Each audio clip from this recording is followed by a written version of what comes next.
Hi, everybody. This is Venkat from Simply Coach, and you're listening to the Growth Dialogues podcast, the show that brings together experts in coaching, therapy, and consulting from around the world.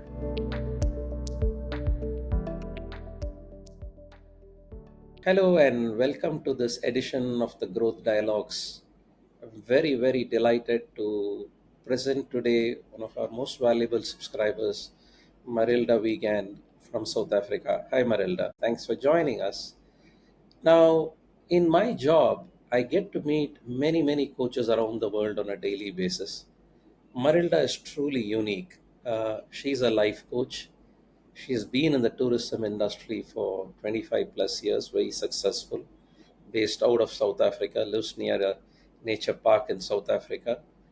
And now she's actually taken to coaching fellow professionals as a give back to the industry, and also how professionals can take self care of themselves and be better versions of them.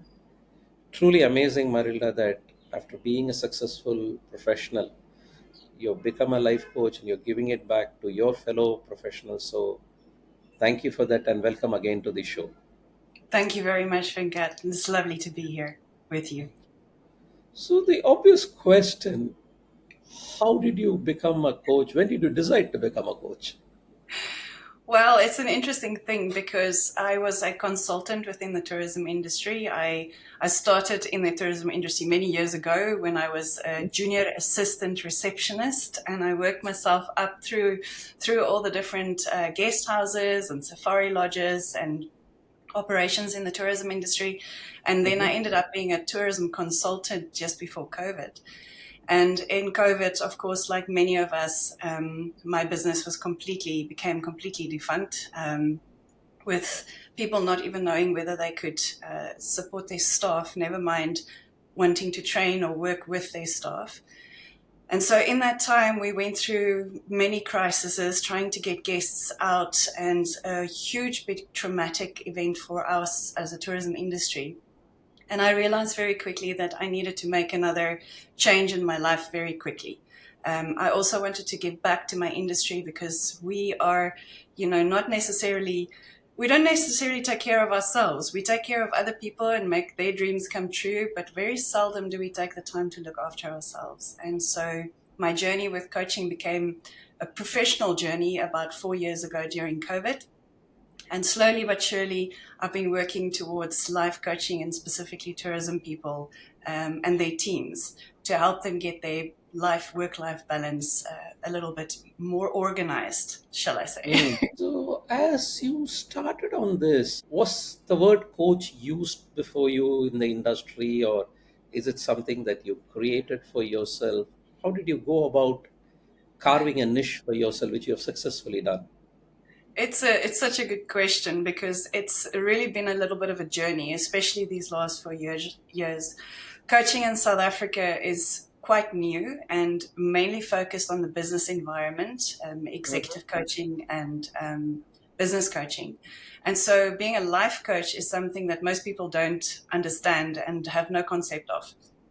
And so it's been a big journey to help people understand how and when I can help them. And also for myself, understanding I went through this big journey of do I want to work in the coaching industry or in the tourism industry specifically? And then it went full circle and came right back to the tourism industry. And it's only now, 4 years later, that people are starting to understand exactly how making sure that you as a person are okay and you're strong and you've got the tools that you need are actually translating into teams that are efficient and doing what they need to do. And most importantly, having that mental fitness that people need Yeah. in order to do what they need to do. What are the challenges, I guess, in your industry is also that you're not in full control of your time. You're at the clients who come from, I'm sure, all around the world. So there's a lot of demands. Uh, how does a good tourism professional manage her time? How does that work? Through technology, because if it wasn't through technology, nothing will work. I've definitely learned that the hard way. I've been in this situation where I had to, routine is not one of my strongest habits by any means. And Mm-hmm. I've literally had to put these protocols in place, alarms 20 minutes and 10 minutes before my meetings start, making sure that things are in place.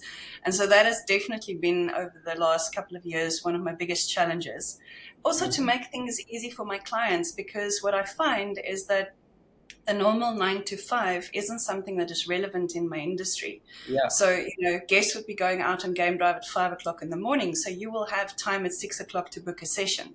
And so having the ability to be able to book a session at any time from my client's side, as well as from my side, having that tech stack follow through and being able to get that email to say your booking's been made, everything is in order, that's actually been a huge, huge time saver for me. So it's been quite a journey to get to where I am, and it's been ugly in certain ways, but but I'm very happy to say that we are where we are now, and especially with the Simply Coach programs, it's definitely been a journey to get here, and it is making life a whole lot easier. That's for sure. So when you work with one of your many clients, give us a sense of how many months do you work with them? What's your methodology in working with your clients? So what I'll do is I'll have a discovery session with a person, which I don't charge for, because often people have no clue what they're walking into. So I will Mm. invite them to just come and have a chat with me. And then once we've done that, then we will decide what we're going to do. So it depends very much on the what the client needs. Sometimes I will just work with them on an ad hoc basis to say when they need me, we can work together. But most of the time I work with them for about 8 sessions, and then we decide what we're going to do going forward. But then I also do quite a lot of teamwork. So Okay. this is one of the things that really is a very big passion for me, because having a bunch of housekeepers together who's never had the opportunity for this kind of self-development, and having a group discussion with them. It's a program that I've designed which has been very successful in my industry, where I do one-on-one sessions with the individuals in the team. And then we do regular 2-hour sessions with the group, where it becomes an informal discussion of the challenges that they are having within the team and across teams, in actual fact. So we look for actionable steps, not getting stuck on what the problems are, but we look for actionable steps that makes the teams more efficient. And by doing that, we're building the one-on-one strength. And then by understanding each other better, by having that discussion around what is needed in this environment, then that actually builds the team and then the company as a whole. So those programs are generally about 4 months. I found that 3 to 4 months is a really good basis, and then we'll see about maintenance afterwards. So that's where we are. Quite amazing that you have blended the one-on-one coaching approach along with the team approach as well. So, from my experience in team coaching, one of the things I found is it takes a while to establish a bond in a one on one coaching environment. Uh, Sometimes people are a bit hesitant to open up along with their peers. Give us an example of how does that work? Do you people just start off sharing, or do you need to nudge them along? How does that work in your coaching? Uh, Such a good question. I think it's a little bit of both, actually. In fact, there's all sorts of rainbow colors in there, to be honest. It's not a black Mm, and white scenario. I mm, think what I have learned is that I very, very seldom, in fact, if I can avoid doing the group thing first, I avoid the group mhm. thing. Okay. Because I've learned that for me, it's a lot easier to relate to the person one on one. They feel a little bit more comfortable. They open up a little bit easier for me. And so that we build this foundation with the one-on-ones, so that by the time we get to the group sessions, then they all have the same word cloud. They all understand each one when I say to them, okay, are you below the line about something? Are you under pressure at the moment? They've already learned those words, so then they can relate to each other a little bit easier. So in my experience and understanding that tourism is a unique environment, we have some people who in the safari lodges, for instance, they live away from their families. They live in the bush, and it's a 3 to 6 hour drive towards where their families are. So very often it's the people that live on the same property and work on the same property. So they will be there for 40 or 50 days at a time where they Mm-hmm. work and live together. And then they will go on leave for 10 days and they will go back to their families and in the areas where they live, and then they'll come back again.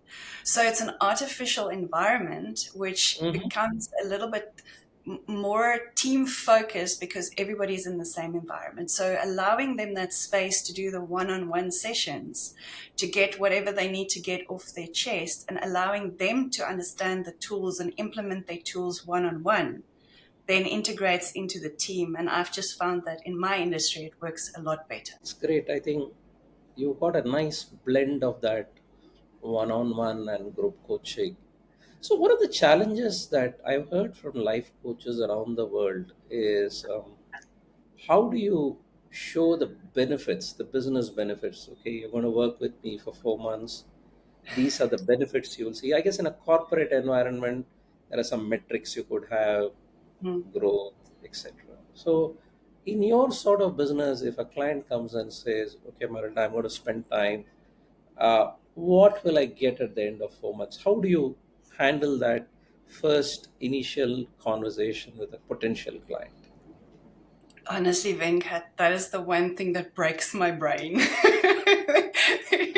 There's no doubt about it.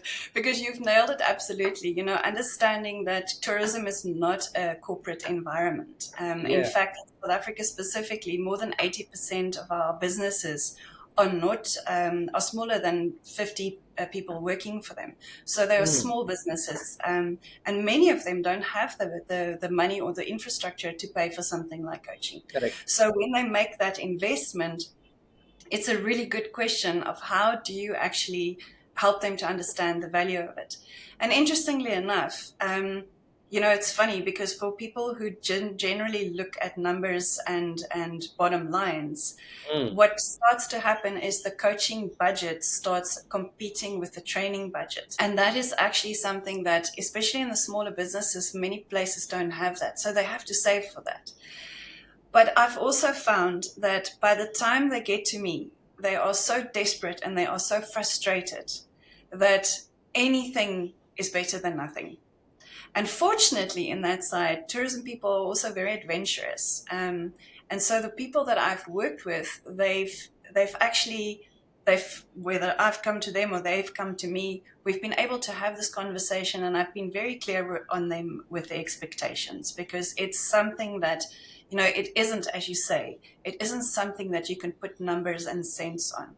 So what I mm, do for myself, and it's so funny because it's one of the things that I use in my coaching as well.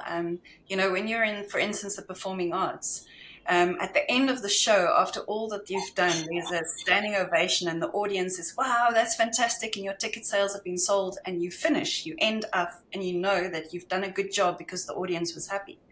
But in real life, it doesn't work like that. The guests are checking mm, in, the guests are checking out. There's no ending. There's no, like, okay, this is where it is, where it stops. And so we have to look for that return on investment in a more emotional kind of way, to measure against how the staff are feeling. What kind of feedback are we getting from them? And so for me, if I get a feedback that says something to the effect of, Marilda, the tools that you've taught us, I've actually tried with my kids and it was working with my kids. For me, that's the standing ovation at the end of the day. It's something that resonates with me so wonderfully because somebody is feeling vulnerable enough to tell me that, but also to taste what we've done together. And so it's not exactly a quantifiable thing. I wish it was, but maybe it's good that it isn't. No, it works, and I think in your industry where customer satisfaction is a very fine thing. Sometimes customers get unhappy for really the wrong reason. Sometimes they are delighted. So I guess that appreciation is not definable. Two of us could have the same experience. One is very unhappy, the other is delighted, right? So Indeed. I think able to relate to that. So I think the client angle has come out so well, and but there may be other people like you who are wanting to become these life coaches, maybe in South Africa, maybe some of people who are watching the show around the world. What would you tell them, what would be your advice to them? What are the top three things that they should do to make sure that they are starting on the right place on their journey to becoming a coach? Tricky questions. Do your homework. Do your homework. Make sure that you understand who exactly your market is, and don't get stuck on, if you decide your market is one thing, don't get Mhm. stuck on only sticking to that. Be very observant towards what your clients are telling you.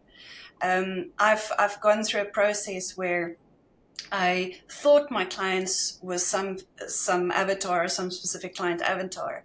And throughout these conversations that I've been having with people, I'm getting feedback and I'm learning things that helps me build my business all the time. So, and one of the things, for instance, is that they needed bespoke solutions. So I can't go with a package and say to a client, this is what it is, because they need those bespoke packages. So do your homework, make very, very sure. I would say that's definitely the first thing.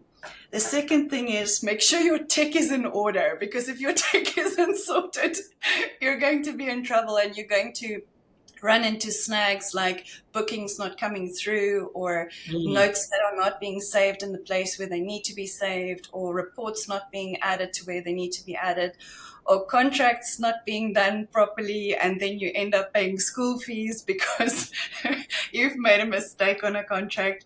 So make sure your tech is in order. And then the third thing is, don't be scared to take the leap. Whatever it is that you want to do, and if it's pressing in your heart, don't be afraid to take the leap. Amazing, amazing. I think I will remember this always, right? Do your homework, get your take right, and be ready to take the leap. You need to take risks to succeed. Resonates a lot, Marilda. One other thing which sort of, I guess, you can't do any surfing nowadays without coming across this artificial intelligence, which I think is all over the place. So, and somebody pitched to me saying that, Venkat, you will become extinct because AI will do all your job as coaches. And then there are the people who say, no way. So, where do you stand on that debate? I believe that AI is a tool that should be used responsibly. Hmm. I believe that it can make, and I use it extensively, not necessarily in my coaching, but I use it to help me put contracts together. I use it to help me put programs together for a specific client. Yeah. I use it as the baseline to help me to get work done a little quicker and easier. But I don't believe that it will ever replace humans. It will make us more efficient, which comes as a double-edged sword, because now things are even more fast than what they have been. So I'm finding that I have to, especially with many of my clients, I have to pull them back a little bit, even myself. I have to be very conscious of how I spend my time and what I do with that. So it's for me a very much that thing of, it's a tool that we must use responsibly. I have also tested it out extensively because I like playing with tech. So, so yes, that's where I'm with that. Excellent. So, I'm sure you've read a lot, and as a coach, you must be interacting. Uh, is there any particular coaching quote or something about coaching that has caught your eye that you would like to share with our listeners? Quote.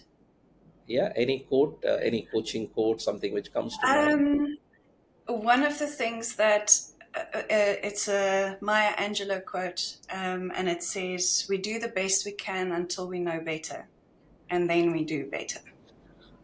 And that Mhm. resonates a lot for me. It's one of my, yeah, we do the best we can until we know better, and then we do better. And for me, that completely resonates with the way that I'm coaching, because I believe in leveling up. I don't believe necessarily in unlocking potential, because for me, that the picture in my head is a door that someone has locked, and I don't like that picture at all. So for me, the leveling up, the wherever you are at the moment, there's a next level, and it's part of a journey. And so that quote is just something that, from the first moment that I read it, it resonates with me, and I keep reminding myself of that whenever I get into something that is blocking me. I remember that we do better, and you do what you do until you know better, and then you do better. And so that's also something to celebrate when you are doing well. It's like, okay, now I do better. Amazing. And I also think that this quote applies at all stages, because once you get to a better state, you reset for the next one. So I can see Exactly. this is a recurring one, right? Exactly. Stop for a moment, celebrate your wins, have the standing ovation, but then you are ready for the next step. That's a great note to end this chat, Marilda. I think thank you very much. It's been a delight chatting with you. Thank you again for spending the time with us and our viewers. Thank you. It's my very big pleasure, and good luck to everybody out there. Let's change the world together. Thank you. Thank you for listening to this episode of Growth Dialogues. Don't forget to subscribe to us wherever you enjoy your podcast.